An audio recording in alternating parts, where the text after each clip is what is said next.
Welcome to my kitchen. My name is Brittany. If you're new and you haven't been here before, welcome, welcome, welcome. We are going to just do a simple sandwich bread today. So I've already got my lukewarm to warm kind of bath water temperature with my instant yeast in it. And you want it to be nice and foamy, really, really good and foamy. So that's been sitting for about 10 minutes, okay? I keep my yeast in the freezer. It just helps prolong the life of it. This is the super easy bread recipe. Bread making doesn't have to be difficult. This is a tried and true. I did get this off of somebody, and I will link her, I'll tag her. Put on my bread hook. Get out my recipe here just in case I forget something. It's only a few ingredients, and once you do this recipe, you will never go back to store-bought bread, I promise. So we're gonna start with 3 cups of bread flour. This recipe calls for 6 to 8 cups of flour, depending on how much you want or how much it takes for you to make a really nice dough. Go ahead and pour in our yeast. It calls for either sugar or honey. I use just raw honey. And it just calls for 1/4 of a cup.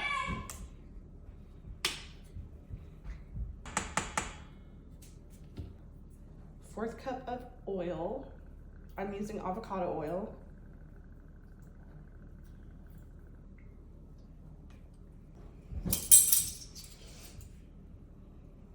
One and a half. Okay. Salt, honey, yeast. And then we've got our water in there, so we're just gonna mix her up. So you're gonna start adding your flour until you start getting a dough-like consistency. Remember, we already have 3 cups in there. Let's pour. All right, guys, so I've got my dough all mixed up. This is what it looks like. It's still kind of shaggy. I'm gonna pull it out here on the counter.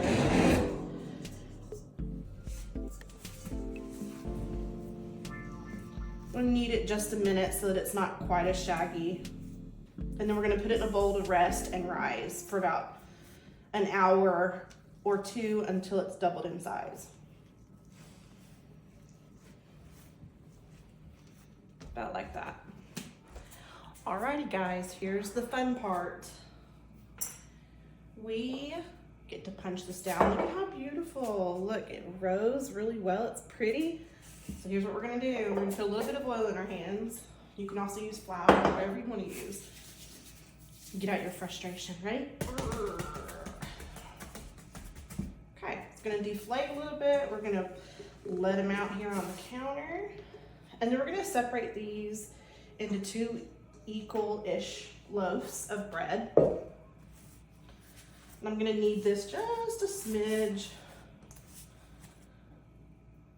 Have some herbs on the counter.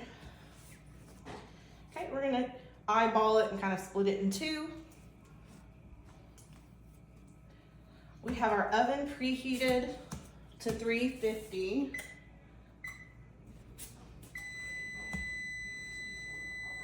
And I'm gonna kind of roll this out. What I have seen work best for me is you want this to kind of be in the shape of a rectangle, so that it goes evenly in your greased loaf pans.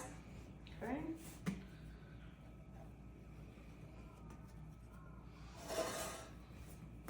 You don't want to knock all the air out. You just want to roll it out and kind of shape it lightly and place them real gently down into your loaf pans. You can, from here, let these sit and rise. Sometimes I do, sometimes I don't, depending on how much time I have. So these are gonna go into the oven real quick at 350 for around 30 minutes, and then I'm gonna check them. The internal temperature of your loaf should be around 190, okay? And here's 2. We're just gonna plop her out of the pan. And then we're gonna let her rest until she's completely cooled. And she should be an internal temperature of about 190. Isn't she beautiful? She'll make such a great sandwich bread. It'll be nice and crunchy on the outside and soft on the end.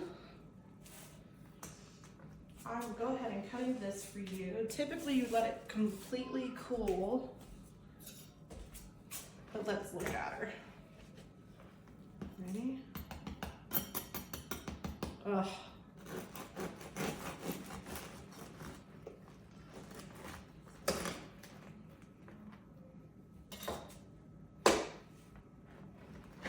She's hot. Look at how pretty she is.